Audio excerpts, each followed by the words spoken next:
helping you make some planning. You know I'm good with budgeting and financing. You know how I'm good with having little skills with just a little accounting here and there. You know I'm good with that. I'm so good with a lot of things. See, this is gonna be good. It's gonna be good. I'm so excited.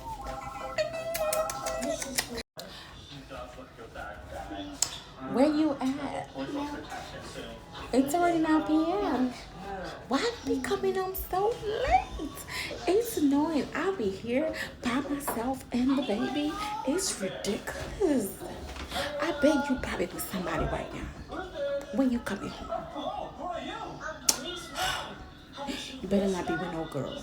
I'm going to change the furnitures. As a matter of fact, how about I handle the finances? So let me handle the finances, and then you can go do everything else. But it's okay, babe. I got it. I'm gonna do this and I'm gonna do that. You know my department. You know what I'm capable of. You know where my skills lie. So let me do that, and then. So you saying to me that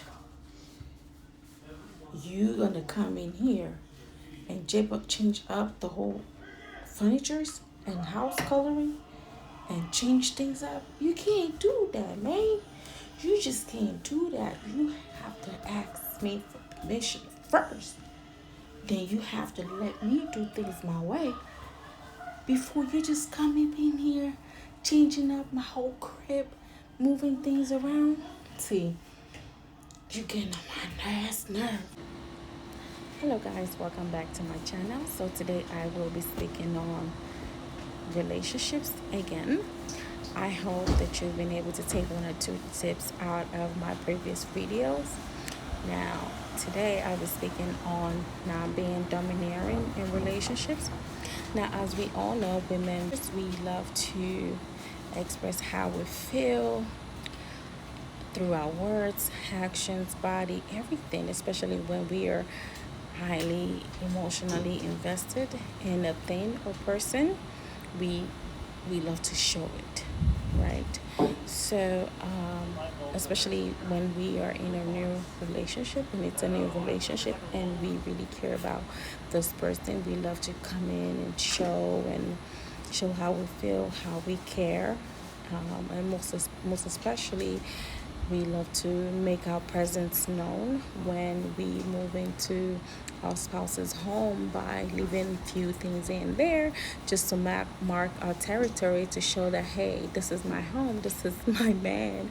We love to do things like that. So now part of that is saying that when we are in a relationship and you're trying to make a decision with your spouse, that it is important to sit the spouse down and ask some questions as to, you both need to come together and discuss and ask questions and try to figure out how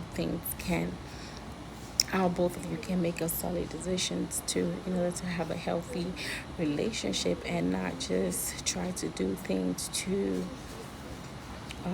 not do things assuming that the other person is okay with it, with the assumption that the other person is okay with it, by, for instance, maybe by moving things around in the house, by trying to redecorate, by trying to rearrange things, by trying to do certain things that may come up to the other person as violation of their boundary, or if you're trying to take over their space in a way. So just being mindful of the fact that, okay, these are two different, the way you are raised is different from the way, or the things that you were exposed to, or the way you've interacted with others is different from what your spouse and their experience, their life experiences. So it is important for you to be mindful of that before you start doing certain things, and most especially being able to just sit down and listen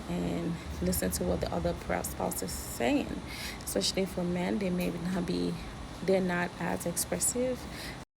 Especially for men, they are not as expressive as we are.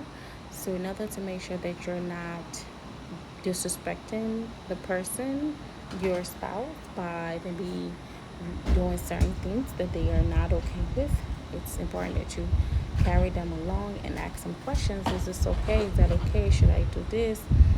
Just to make sure that, especially when you're living together, when you're new and living together with a person, if you want to do something, you need to ask them if it's okay, so that way you're not coming off as you're trying to disrespect them or take over in a way. So you want to be, even though that's the whole idea of you coming together, but then again, you want to be mindful as to how you go about doing that. So you want to ask questions, and most importantly, sitting down and meeting with them and making sure that certain things are okay before you go ahead to do it. And not to say don't express how you feel or don't be super expressive, but then finding ways to tone things down.